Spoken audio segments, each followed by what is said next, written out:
Welcome to Spokane Talks, where you find news, views, and conversation that includes respect for opinions, facts, and diversity. Spokane Talks is brought to you in part by McNeice Wheeler Attorneys and Rana Paint.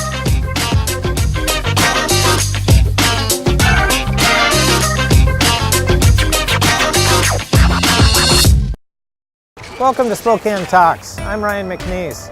On this episode, Sather Gowdy, Gonzaga law student and founder of Heal Spokane. Then, Ed 101. Erik Wolfrum will sit down with two fourth graders to discuss a day in the life and what they would do if they were principal. Followed by Startup Spokane and Tough Rooster and wildly successful e-commerce. See you tomorrow night, and thanks again for taking care of the painting. I got this. Bye.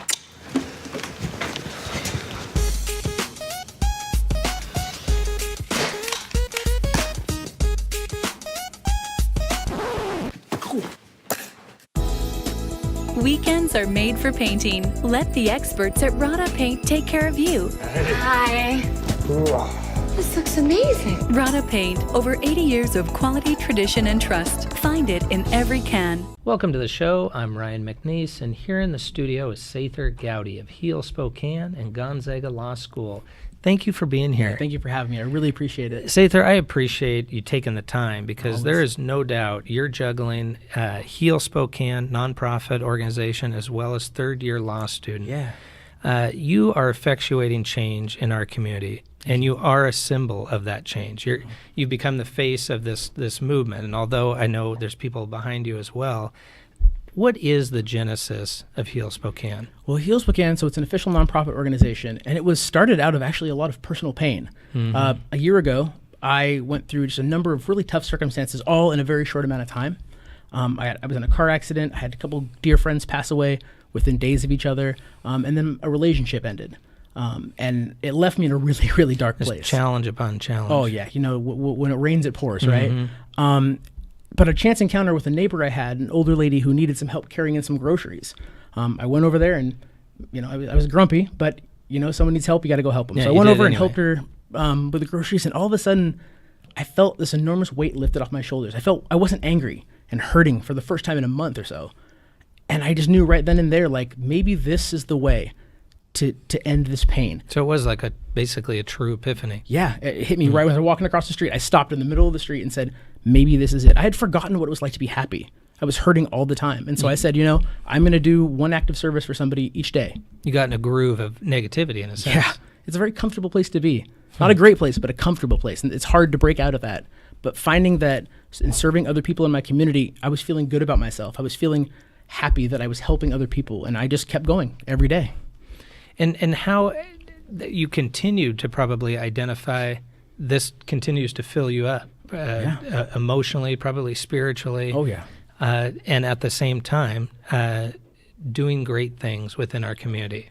Yeah, we've done over, as a group, 700 hours of community service.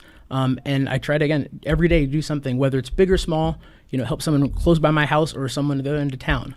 But it means so much to me. And even on those days that it's really hard to get out and do something, the days where I don't have enough time, I feel like, the days where I'm not feeling well, the days the last thing I want to go do is help somebody. Right. Every time I do it, it is worth it. Every single time. I appreciate that because the sincerity and authenticity of what you're doing. And let's face it, there's plenty of organizations that don't have that true dynamic. Yeah. And compliments to you. Thank you. That is what is resonating. I appreciate people that.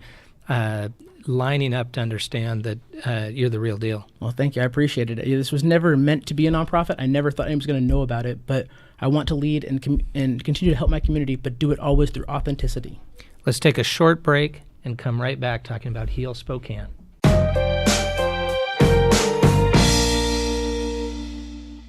The following is sponsored by our friends and community supporters at McNeice Wheeler Attorneys. McNeice Wheeler is a boutique law firm in Spokane, handling matters in both Washington and Idaho. Areas of law include business law, wills, trusts and estates, family law, personal injury and wrongful death, and real estate matters. For your full-service legal needs, contact McNeice Wheeler Attorneys.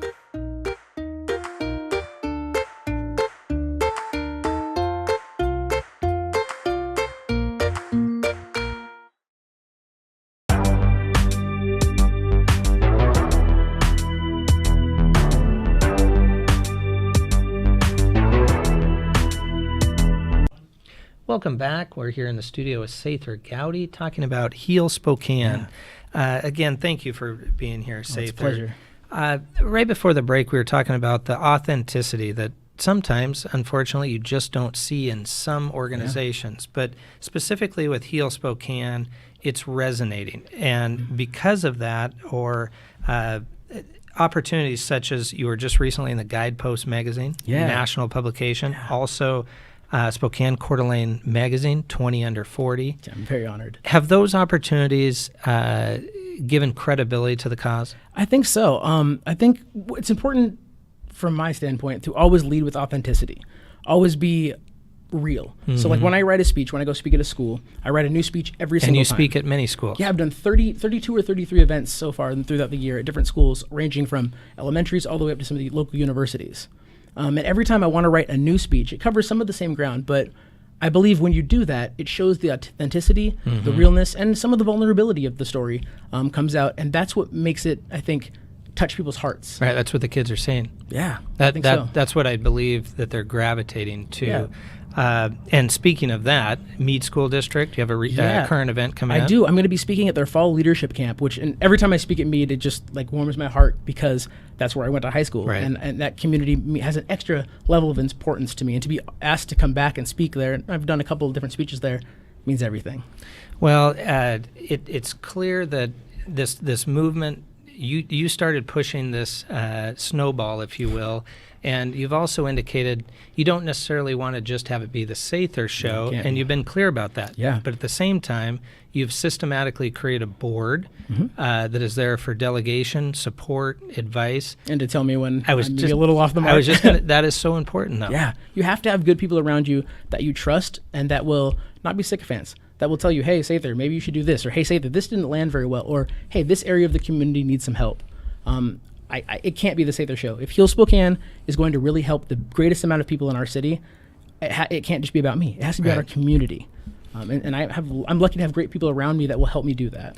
Well, it's clearly making the impact that I believe you set out to do, and very impressed. Hope you come back in soon. Always. Keep up the good Thank work. you. I appreciate it. Well done. Next up on Ed 101, Erik Wolfrum sits down with two precocious fourth graders discussing engineering, the future, and what they'd do if they were principal. See you tomorrow night, and thanks again for taking care of the painting. I got this. Bye.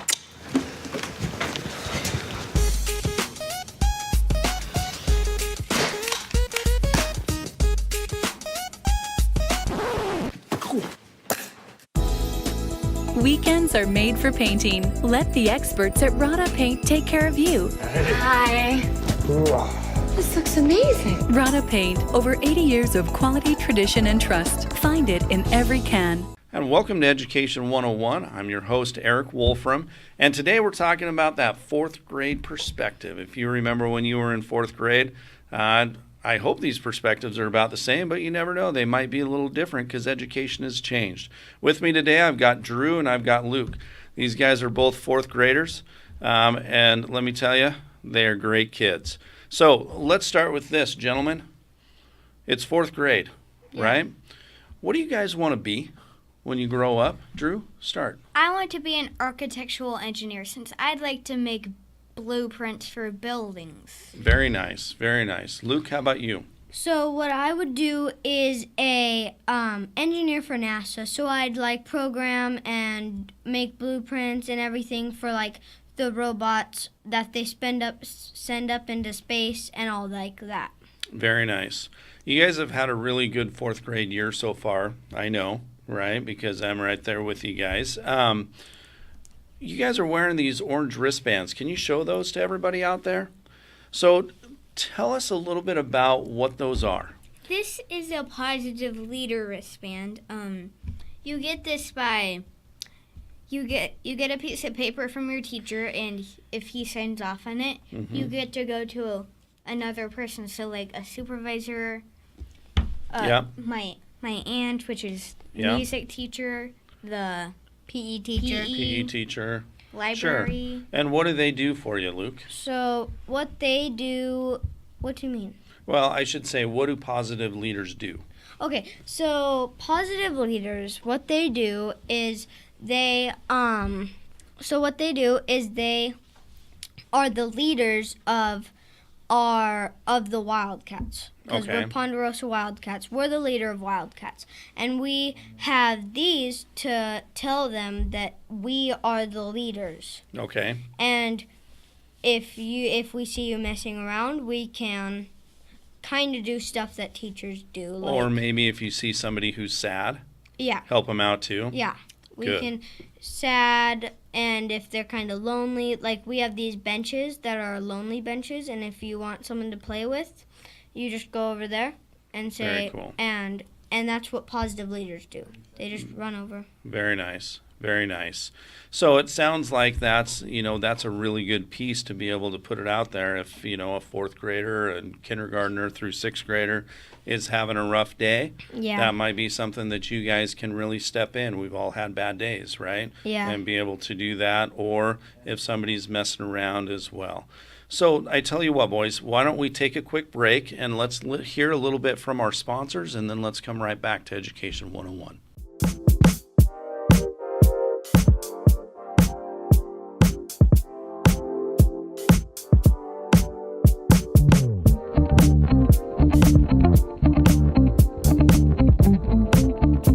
The following is sponsored by our friends and community supporters at McNeice Wheeler Attorneys. McNeice Wheeler is a boutique law firm in Spokane, handling matters in both Washington and Idaho. Areas of law include business law, wills, trusts and estates, family law, personal injury and wrongful death, and real estate matters. For your full-service legal needs, contact McNeice Wheeler Attorneys.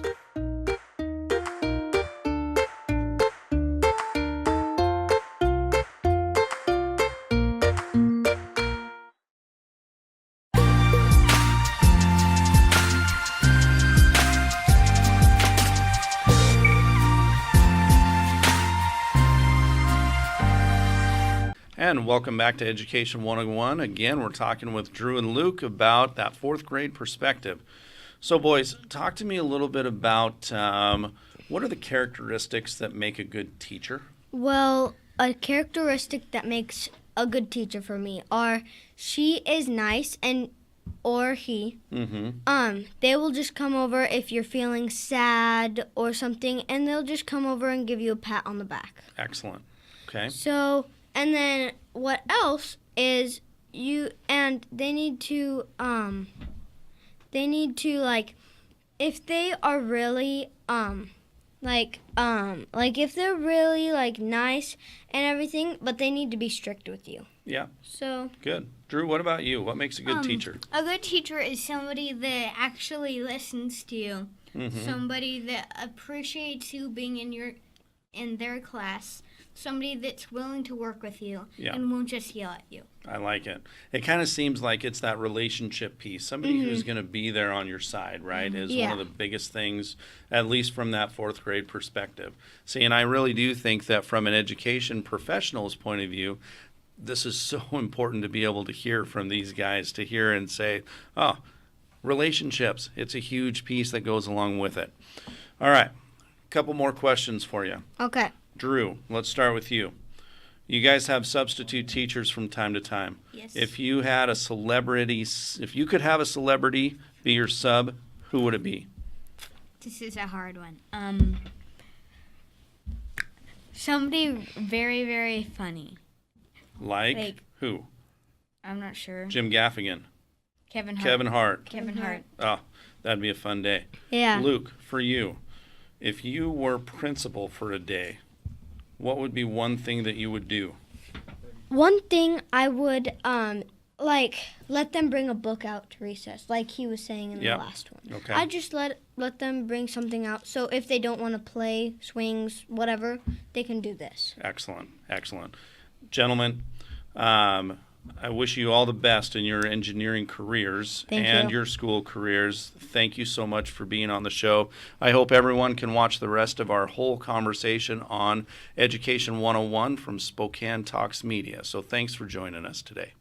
Next up on Startup Spokane, Chris Hope and his new company, Tough Rooster and Wildly Successful E-Commerce. Welcome to a new kind of talk show, Spokane Talks, where you find news, views, and conversations that include respect for opinions, facts, and diversity.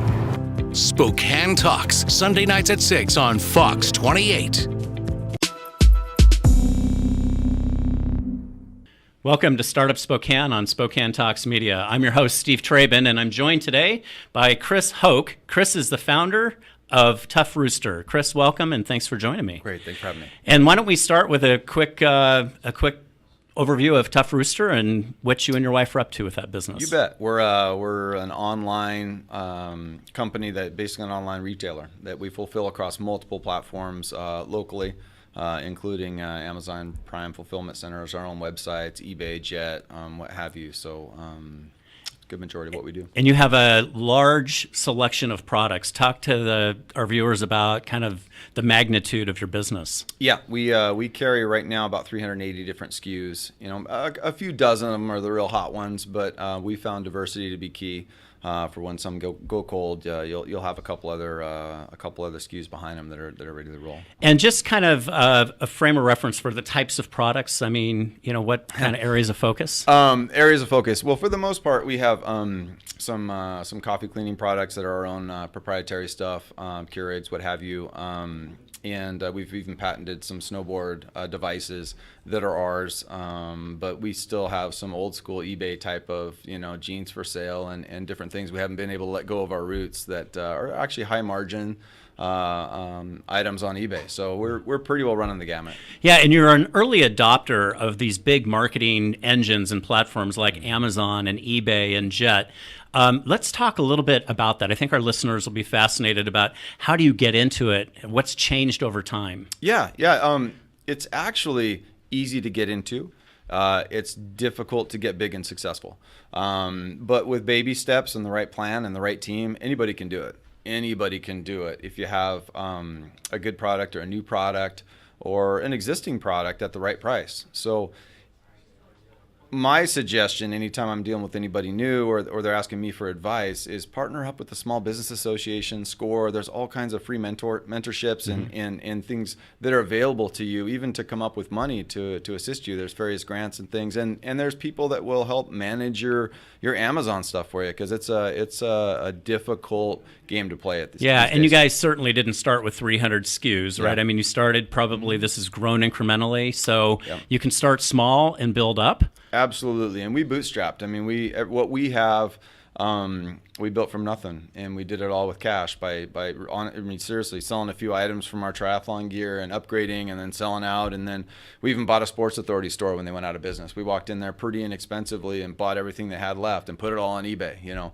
so there's a lot of opportunity. There's a lot of opportunity for people that are looking around. That's great. Well, stay with us after our break. We're going to learn some tidbits from Erik on how do you successfully sell and market your products on the big marketing engines like Amazon, eBay, and others. Stay with us on Startup Spokane on Spokane Talks Media.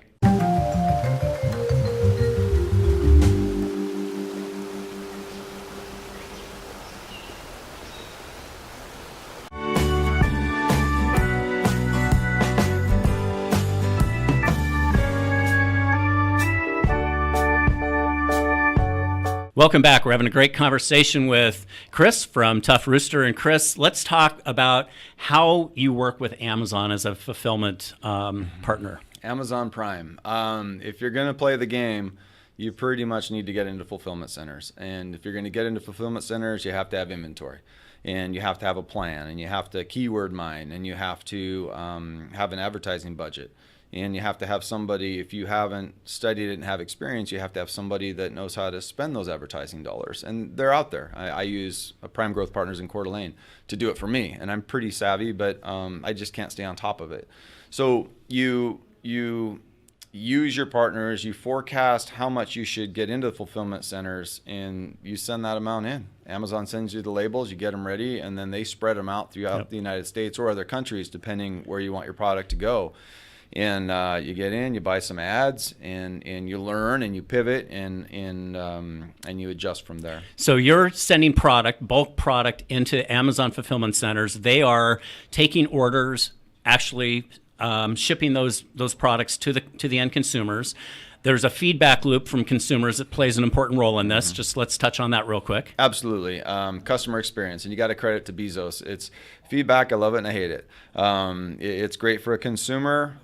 It's great for a seller if you're getting good feedback, and it forces us to have good products. There's no such thing as a bad product you can sell cheap enough, and feedback keeps that from happening. Yeah, so great customer experience is the key to the game. And talk about this marketing spend. I mean, you have to pay money to make money when you're working with these big platforms, right? Absolutely. It doesn't matter who you are. You need to go into this with part of your plan having a marketing budget. You know, mine's almost $5,000 a month in marketing, in advertising. So it's a thing. It's and if people know it, you don't have to spend that much when you're new. But if people know it, it's part of your plan and you run with it. Yep, that's great. And you've got great advice for our audience. And Chris is actually a SCORE mentor. So if you're interested in learning more about working in e-commerce, look us up at startupspokane.com. We're happy to connect you to resources like Chris, SCORE, the Small Business Association, and others. Thanks for joining us today on Startup Spokane on Spokane Talks Media.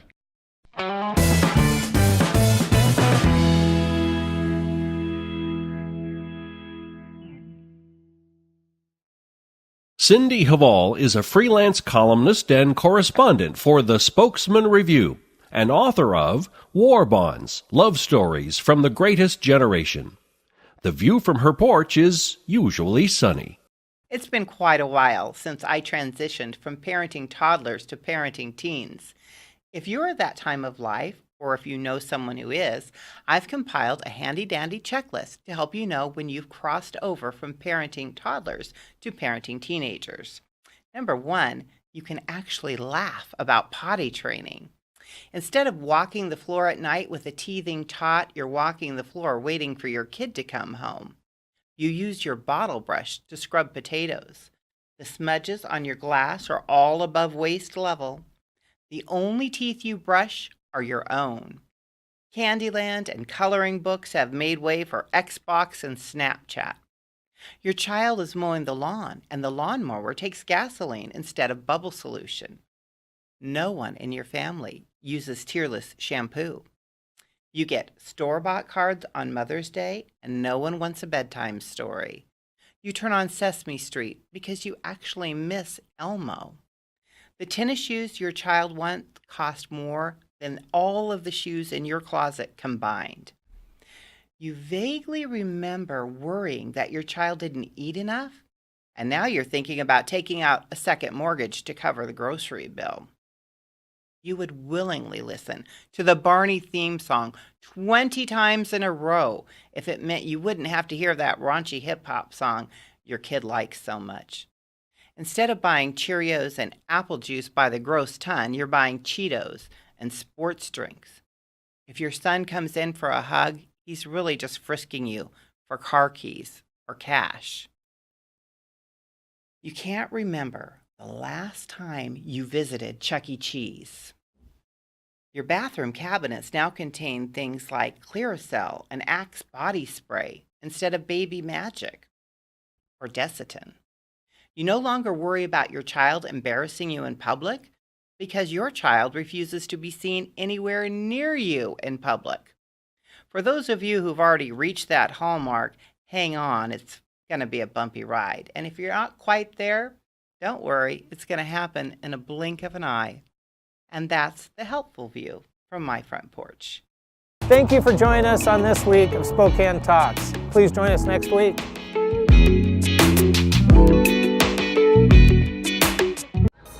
Welcome to Spokane Talks. We have had the opportunity to be out here on the Z Nation set. But also we're excited at Spokane Talks. We have several shows, different genres, from Real Estate Radio, Spokane Talks Live, Meet the Candidates, The Locker Room. We have several shows coming to you that can be found on all social media platforms, as well as coming up on Fox 28. Thank you so much. It's been a great opportunity being here at Z Nation set. Thank you.